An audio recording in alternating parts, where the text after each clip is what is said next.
Praise the Lord. सभी को प्यार भरी जय मसीह। मेरे प्रिय भाई बहनों, एक बार फिर से मेरे चैनल के ऊपर आप सभी परिवारों का मैं स्वागत करती हूँ और परमेश्वर की पवित्र हुजूरी में आप सबको आशीष देती हूँ और उम्मीद करती हूँ कि आज का वचन आपके दिल की तख्ती पर लिखा जाएगा।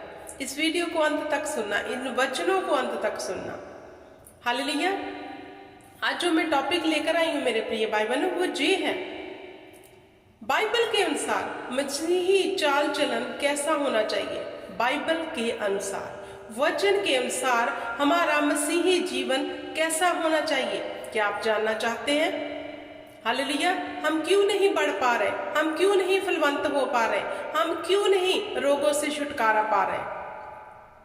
क्या इसका रीजन ये तो नहीं कि हमारा मसीही चाल चलन वचन के अनुसार नहीं है, जिसकी वजह है कि हम परमेश्वर में आशीषित नहीं हो पा रहे, चंगियाई को नहीं ले पा रहे। हालेलुया। पढ़ेंगे वचन के बीच में से तीतुस की पत्री, पौलुस प्रेरित की पत्री, उसका 3 अध्याय 1 से लेकर 8 तक मैं पढ़ूंगी। लोगों की सुधि दिला कि हाकिमों और अधिकारियों के अधीन रहे और उनकी आज्ञा माने और हर एक अच्छे काम के लिए तैयार रहे। हालेलुया। अब हमें अपने जो अगुए हैं उनकी माननी है। हम लोग क्या करते हैं, अगुओं में दोष निकालने लग जाते हैं, लेकिन बाइबल कहती है उनके अधीन रहना है, उनकी माननी है। हालेलुया। हम लोग कैसे होते हैं कि कमियां निकालने लग जाते हैं, अच्छे को रिसीव नहीं करते, लेकिन कुछ अगर गलत लग रहा है उसके अकॉर्डिंग हम क्या है, कमियां निकालने लग जाते हैं। लेकिन वचन कहता है उनकी आज्ञा मानो। और दूसरे में लिखा है किसी को बदनाम ना करें, झगड़ालू ना हो, पर कोमल स्वभाव के हों और सब मनुष्यों के साथ बड़ी नम्रता के साथ रहें, क्योंकि हम भी पहले निर्बुद्धि और आज्ञा ना मानने वाले और भ्रम में पड़े हुए विभिन्न प्रकार की अभिलाषाओं और सुख विलास के दास्तव में थे और भैरव और ढा करने में जीवन व्यतीत करते थे। अब परमेश्वर का वचन कहता है मेरे प्रिय भाई बहनों कि किसी को बदनाम नहीं करना हमने, अगर हम मसीह में आ गए हैं। क्योंकि पहले क्या करते थे, बदनाम भी करते थे, निंदा भी करते थे, चोरी भी करते थे, चुगली भी करते थे, ढा भी करते थे, कुड़कुड़ाते भी थे। लेकिन मसीह में आने के बाद हमारा चाल चलन कैसा हो जाना चाहिए? ना हम बदनाम करने वाले हों, ना हम झगड़ालू हों, ना हम झगड़ा करने वाले हों, पर कोमल स्वभाव के हों। पहले हम जो झगड़ालू थे और बदनाम करने वाले थे, ठा करने वाले थे, अब हमें क्या करना है? नम्र स्वभाव के बनना है। अगर आज भी हमारा वही स्वभाव हमारे जीवन में है तो परमेश्वर की आत्मा से मांगो कि खुदा मन में इस स्वभाव से निकलना चाहता हूं, क्योंकि जे तेरे वचन के विपरीत है, मैं चाहता हूं मुझे तो सही कर दे। तो परमेश्वर का आत्मा आपकी मदद करेगा। जब परमेश्वर का आपका आत्मा मदद करेगा आपकी, तो आप कैसे हो जाओगे? कोमल स्वभाव की, वचन के अनुसार हो जाओगे। हालेलुया। तो पहले हम क्या थे? निर्बुद्धि, हमें बुद्धि नहीं थी, जो मुंह में आया बोल देते थे, गलत सोचते थे, गलत देखते थे, गलत विचार करते थे। लेकिन अब वचन कहता है कि तुम पहले निर्बुद्धि थे, आज्ञा ना मानने वाले थे, हम आज्ञा ना मानने वाले थे और भ्रम में पड़े थे, वहमों में पड़े थे। हालेलुया। बहुत की चीजों में हम भ्रम करते थे, लेकिन वचन के अनुसार अब हमें ना तो निर्बुद्धि रहना है, ना हमें भ्रम करने वाले रहना है, ना झगड़ालू रहना है।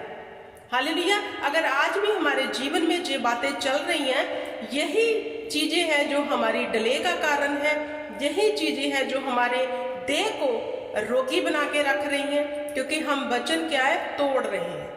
आगे क्या कहता है वचन? और अनेक प्रकार की अभिलाषा और सुख विलास के दास्तव में थे। बहुत सी ऐसी अभिलाषाएं जो शरीर की है, जिस पे परमेश्वर ने कहा तू अपनी अभिलाषाओं के ऊपर काबू पा, जो शरीर की है, क्योंकि शरीर में जिएंगे तो शरीर की कटनी काटेंगे, आत्मा में जिएंगे तो आत्मा की कटनी काटेंगे। तो मेरे प्रिय भाई बहनों, पहले हम सुख विलास की अभिलाषाओं में थे, ऐसा हो जाना चाहिए, एक ख्याली पुलाव बनाने वाले थे। लेकिन अब हमें ऐसा नहीं बनना, वरन वचन के अनुसार हमें चाल चलनी है, क्योंकि वचन ने हमें सिद्ध कर देना है, वचन ने हमें आशीष में लेकर जाना है, वचन ने ही हमें चंगाई में लेकर जाना है। हमें कोई भी अभिलाषा करने की जरूरत नहीं जो शरीर में है, कोई भी ख्याली पुलाव बनाने की जरूरत नहीं है, वरन वचन पे चलने की जरूरत है, क्योंकि वचन ने हमें क्या करना है, हर मुसीबत से बाहर निकाल देना है। आगे कहता है जीवन वचन, पर जब हमारे उद्धारकर्ता परमेश्वर की कृपा और मनुष्यों पर उसका प्रेम प्रकट हुआ तो उसने हमारा उद्धार किया, और ये धर्म के कामों के कारण नहीं जो हमने आप किए, पर अपनी दया के अनुसार नए जन्म के स्नान और पवित्र आत्मा के हमें नया बनाने के द्वारा हुआ। अब वचन कहता है प्रभु यीशु मसीह ने, अब हमारे उद्धारकर्ता ने हम पर कृपा की, मनुष्यों पर दया की, हम उसकी दया से बचे हैं, ना कि हमारे भले कामों के कारण। हालेलुया। जे परमेश्वर की दया हम पर हुई है मेरे प्रिय भाई बहनों की हम बच गए हैं। हालेलुया। हमने कोई अच्छे काम किए, हमने बड़े धर्म के काम किए, इसके कारण हम पर दया नहीं हुई, वरन इसके कारण कि प्रभु यीशु मसीह जो हमारा उद्धार करता है धर्म के काम के कारण नहीं, हमने जो आप किए पर अपनी दया के अनुसार उसने हमें नया जीवन दे दिया। अब हम नई सृष्टि है, पुरानी सब बातें जाती रही, पुरानी बातें हमने पढ़कर देखी हैं, झगड़ालू, ईर्खा, बैर, विरोध, हालेलुया, बदनाम करने वाले, दोष लगाने वाले।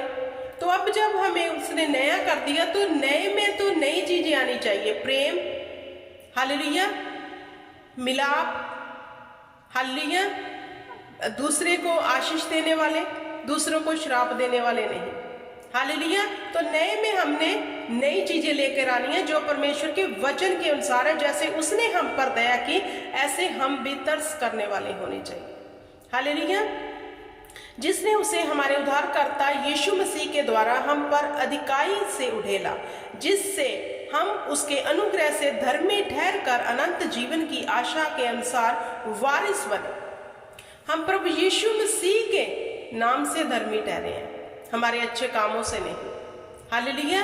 और फिर हम क्या हो गए, उसके वारिस हो गए, उसकी चीजों के वारिस हो गए, उसकी जो उसने क्रूस के ऊपर हमारे लिए जान दी, हमारा सब कुछ अपने ऊपर ले लिया, हमारे बुरे कामों को अपने ऊपर उसने ले लिया, हमारी बीमारियों को, हमारी दुर्बलताओं को उसने अपने ऊपर ले लिया। अब हम उसके सहभागी कैसे हुए, उसके अच्छे कामों में। हालेलुया। अब हम नए बन गए तो उसके अच्छे कामों में हम सहभागी हो गए। तो हमें अब नए बनने वाला जो जीवन परमेश्वर ने दिया है उसमें अपनी चाल ढाल, बोलना, देखना, सुनना सब परखना है कि वचन के अनुसार है या फिर नहीं।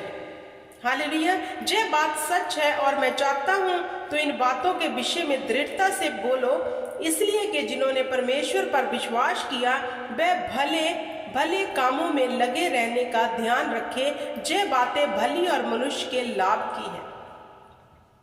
हमारा मसीही चाल चलन ऐसा होना चाहिए कि हमें भले कामों में लगे रहना चाहिए, क्योंकि भले कामों में लगने से हमें लाभ होगा।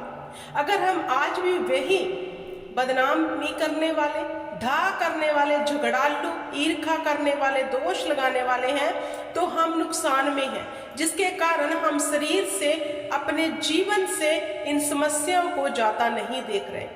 आड़े कौन आ रहा है? यही हमारा स्वभाव, हमारा चाल चलन, यही आड़े आ रहा है, जिसके कारण हम परमेश्वर की आशीष को, उसकी चंगाई को अपने जीवन में ले नहीं पा रहे। लेकिन वचन कहता है कि तुम अच्छे कामों में लगे रहो, भले कामों में अब लग जाओ और इन्हें स्मरण रखो, अपने स्वभाव को बदलो, अपने चाल चलन को बदलो, ताकि परमेश्वर जो स्वर्ग में है, जिसने हम पर अनुग्रह किया, जिसने हम पर दया की, हम उसकी दया के नीचे रहकर जीवन व्यतीत कर सके, भले कामों में रहकर जीवन व्यतीत कर सके और परमेश्वर के वचन के अनुसार जिए और अपने जीवन में हर डिले को खत्म होता देखें, हर दुख को खत्म होता देखें, हर निराशा को जाता देखें। हालेलुया। तो मेरे प्रिय भाई बहनों, वचन हमें यही सिखाता है, हमारा चाल चलन अब बदला हुआ होना चाहिए। अगर नहीं बदला तो यही कारण है कि आप दुखों से नहीं निकल पा रहे, यही कारण है कि आप मुसीबतों से नहीं निकल पा रहे। तो कितने जन तैयार हैं अपने आप को बदलने के लिए? खुदा हालात बदलता है, खुदा हमको बदलता है, हालेलुया, नो डाउट है। लेकिन हमें उसके आगे अपनी इन चीज़ों को रखना है। परमेश्वर मैं निकलना चाहता हूँ, मैं निकलना चाहती हूँ, तू हमें निकाल, तो वह निकालता है।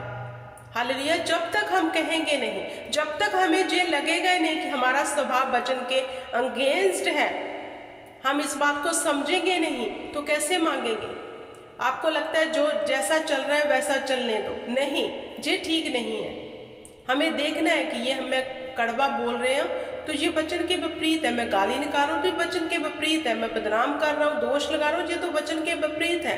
खुदावंद मुझे इससे निकाल, ये मेरे रास्ते का रोड़ा है चीजें जिसके कारण मैं अपनी आशीष तक नहीं पहुंच पा रहा, अपनी मंजिल तक नहीं पहुंच पा रहा। तो खुदावंद आप पे अनुग्रह करेगा, क्योंकि वह दया करने वाला परमेश्वर है। जब भी आप उसके पास चले जाओगे वह आप पर दया कर देगा। Hallelujah, praise the Lord, God bless you everyone. बने रहो और परमेश्वर के वचनों को हमेशा स्मरण रखो और खुदा के अनुग्रह के नीचे रहो। Hallelujah, praise the Lord, God bless you everyone. जय मसीह।